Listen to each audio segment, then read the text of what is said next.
ระคริสตธรรมคัมภีร์ภาคประสัญญาใหม่พระธรรม1 เทสโลนิกบทที่4ข้อที่1ถึงข้อที่18ได้ทรงกล่าวไว้ว่าชีวิตที่พ่อพระทัยพระเจ้าพี่น้องทั้งหลายเอ่ยท้ายสุดนี้พวกเฮาวอนขอและเตือนสติเจ้าทั้งหลายในพระนามของพระเยซูเจ้าว่าพวกเจ้าได้เฮียนจากเฮาแล้วว่าจำเป็นต้องดำเนินชีวิตอย่างใดจึงจะเป็นที่ชอบพระทัยพระเจ้าเหมือนดังพวกเจ้ากำลังปฏิบัติอยู่แล้วก็จงปฏิบัติดังนั้นให้หลายกว่าเก่า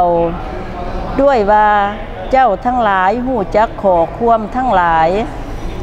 ที่พวกเฮาได้สั่งไว้แก่พวกเจ้าในพระนามของพระเยซูเจ้าแล้ว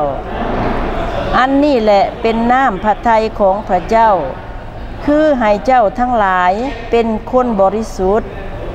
ให้พวกเจ้าละเว้นจากการพิษไซยิงให้เจ้าทุกคนหู้จักมีเมียในทางบริสุทธิ์และในทางนับถือบ่ใส่ด้วยราคะตัณหาตามดังพวกนอกชาติที่บ่ฮู้จักพระเจ้าอย่าให้ผู้ใดลวงเกินและเฮ็ดผิดต่อพี่น้องของตนในเรื่องนี้เพราะว่าองค์พระผู้เป็นเจ้าเป็นผู้ทรงแก้แค้นคนที่เฮ็ดผิดแนวนั้นตามดังพวกเฮาได้บอกพวกเจ้าอย่างนักแน่นไว้ก่อนแล้ว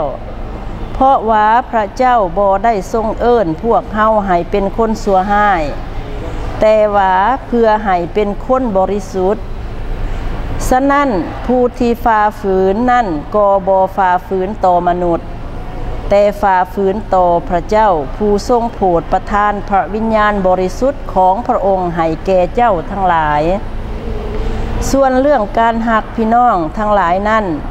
เฮาบ่จำเป็นจะเขียนฝากมาให้พวกเจ้าเพราะเจ้าเองก็ได้รับการทรงสั่งจากพระเจ้าแล้วว่าให้หักกันและกันที่จริงเจ้าทั้งหลายกำลังเหตุดังนั้นแก่พวกพี่น้องทั้งปวงตลอดทั่วแขวงมาเกโดเนียแล้วแต่พี่น้องเอ๋ยพวกเฮาเตือนสติเจ้าทั้งหลายให้เหตุดังนั้นหลายกว่าเก่าและจงตั้งเป้าหมายว่าจะอยู่อย่างสงบเหตุการณ์เกี่ยวกับกิจธุระส่วนของตน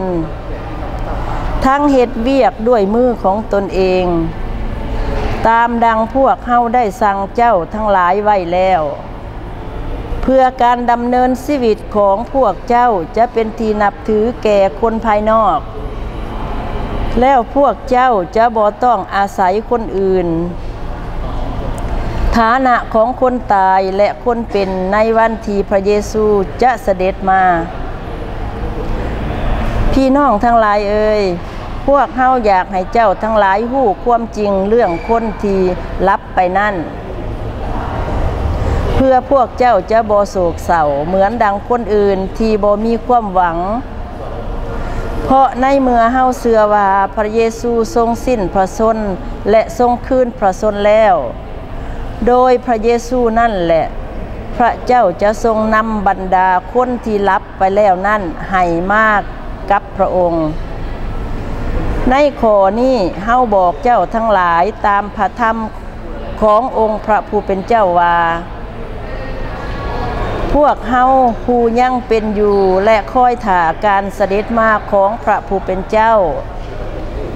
เฮาจะล่วงหน้าไปก่อนพวกคนที่ลับไปแล้วนั่นก็บ่ได้แท้ด้วยว่าจะมีคำสั่งอันดังจะมีเสียงของอัคคเทวดาและเสียงแก่ของพระเจ้าแล้วองค์พระผู้เป็นเจ้าจะเสด็จลงมาจากสวรรค์พวกคนที่เชื่อในพระคริสต์ที่ตายไปแล้วก็จะขึ้นมาก่อน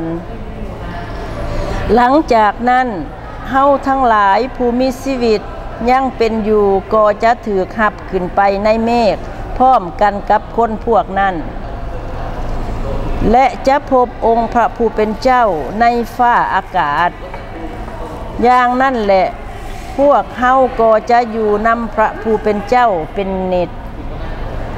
เหตุฉะนั้นจงเล้าลมอ้อยใจกันและกันด้วยขอความทั้งหลายนี่เถิด